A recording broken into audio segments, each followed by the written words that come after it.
The first thing I noticed wasn't the music, the decorations, or the familiar faces that had changed with time. It was her expression. 20 years had passed since we had graduated, yet somehow I recognized her from across the crowded ballroom before I recognized anyone else. She stood near the old class photo display, holding a paper cup of coffee with both hands, as if it were the only thing keeping her grounded. When our eyes finally met, she smiled softly, but there was sadness behind it. She walked toward me, stopped just a few feet away, and asked a question that instantly erased 2 decades of my life. "Did you ever get my letter?" For a moment, I couldn't even breathe. My mind searched desperately for memories that weren't there. A letter? What letter? The confusion on my face answered before I could. Her smile slowly faded, and I realized that whatever had happened all those years ago had never truly left her heart. Before we continue, if you believe kindness, forgiveness, and second chances can change lives, please take a moment to like this video, share it with someone you care about, leave a comment, and subscribe to Kindness Corner. Your support helps us bring more heart-touching stories that remind us how powerful compassion can be. Back in high school, I wasn't the kind of student people remembered. I wasn't the captain of the football team or the class president. I was simply the quiet kid who preferred the science lab to noisy parties and spent most lunches reading in the library. My father worked long hours as a mechanic, and my mother cleaned offices at night. Money was always tight, but love was never in short supply. They taught me that character mattered more than popularity. Everything changed during junior year when our chemistry teacher assigned permanent lab partners. That was the day Emily sat beside me. She was cheerful without trying too hard, brilliant without making anyone else feel small, and kind in ways that most people overlooked. She greeted every janitor by name, stayed after class to help struggling classmates, and somehow made everyone around her feel important. At first, we were simply partners. We measured chemicals together, stayed late to finish experiments, and competed to see whose calculations were more accurate. Before long, those afternoons became the best part of my week. We laughed over failed experiments, celebrated successful ones, and talked about dreams that seemed impossibly far away. She wanted to become a pediatric nurse because she believed children deserved someone who cared about them during their hardest days. I dreamed of becoming an engineer, hoping one day to build something my parents could be proud of. The closer we became, the harder it became to hide what I felt. Every smile she gave me made my heart race. Every shared joke stayed with me long after I got home. Yet I never said a word. I convinced myself she deserved someone more confident, someone wealthier, someone who didn't wear the same jacket 3 winters in a row. Senior year arrived faster than any of us expected. College applications, final exams, graduation plans, and endless conversations about the future filled every day. Emily received acceptance letters from several excellent nursing schools. I earned a scholarship to study engineering nearly 1,000 miles away. Instead of feeling excited, I felt terrified.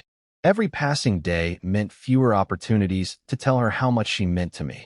Graduation came wrapped in bright sunshine and proud families. We hugged our teachers, signed yearbooks, promised to stay in touch, and took dozens of photographs we believed we'd treasure forever. Emily hugged me longer than I expected. She smiled with tears in her eyes and told me to have an incredible future. I wanted to tell her everything right then, but fear won again. I simply wished her luck and watched her disappear into the crowd. Life moved on, just as everyone says it does. College demanded every ounce of my energy. After graduation, I found work, climbed through difficult years, and eventually started my own engineering company. My parents lived long enough to see me succeed, which remains one of the greatest blessings of my life. Yet despite career success, there was always a quiet emptiness I could never explain. Every now and then something small, a chemistry set in a store, the smell of fresh coffee, or an old song from high school, would remind me of Emily. When the reunion invitation arrived, I almost ignored it. Work was busy, deadlines were piling up, and reunions seemed like celebrations for people who had kept better connections than I had. At the last minute, something convinced me to go. Looking back, I believe life sometimes gently pushes us exactly where we need to be. Standing in that ballroom, staring at Emily after 20 years, I realized that some stories never truly end. They simply wait. Her question echoed inside me. Had I ever received her letter? I slowly shook my head. The sadness in her eyes wasn't anger. It was disappointment that had quietly aged with time. She explained that a week after graduation, she had written everything she had been too afraid to say in person. She admitted she had cared about me for years, thanked me for every afternoon in the chemistry lab, and asked if I would meet her before leaving for college. She had handed the envelope to a mutual classmate, believing it would reach me before I moved away. It never did. I stood there speechless as 20 years of misunderstanding suddenly made perfect sense. She had believed I ignored her heartfelt confession. I had believed she simply saw me as a friend. Two young people had allowed silence to write the ending neither of them wanted. She confessed that for months after graduation, she checked her mailbox every day, hoping for a reply that never came. Eventually, she accepted what she thought was rejection and forced herself to move forward. Nursing school, long hospital shifts, caring for sick children, and helping frightened families slowly filled her life. She married years later, but her husband passed away after a battle with cancer. Since then, she had devoted herself almost entirely to her patients. Listening to her story broke something inside me. I realized how many lives are changed not by cruel choices, but by simple accidents, missed opportunities, and words that never arrive. I told her about my own life, about my parents, my business, and the countless moments I had wondered what might have happened if I had found the courage to tell her the truth before graduation. Neither of us blamed the other. Time had softened our regrets into understanding. The reunion slowly faded into the background as classmates danced and laughed. We spent hours walking through the quiet school courtyard under the evening lights, revisiting old classrooms and standing outside the chemistry lab, where everything had begun. The room looked smaller than I remembered, yet somehow it still carried echoes of laughter, spilled experiments, and dreams too shy to speak aloud. For the first time in my life, I understood that love isn't always lost because people stop caring. Sometimes it's lost because fear speaks louder than honesty, or because fate interrupts at exactly the wrong moment. As the night came to an end, Emily reached into her purse and unfolded a carefully preserved piece of paper. It wasn't the original letter. She had rewritten it years later from memory because throwing away the words had felt impossible. She handed it to me without saying anything. I read every line slowly. It spoke about friendship, admiration, hope, and a future she had imagined for us. It wasn't dramatic or poetic. It was simply honest. And somehow that honesty made every sentence unforgettable. Tears blurred my vision before I reached the end. For years, I had wondered why one chapter of my heart had never completely closed. Now I knew. It had never actually been finished. Over the following months, we stayed in touch. Coffee became dinner. Dinner became weekend walks. Weekend walks became traditions neither of us wanted to break. We weren't trying to relive high school or erase the years we'd missed.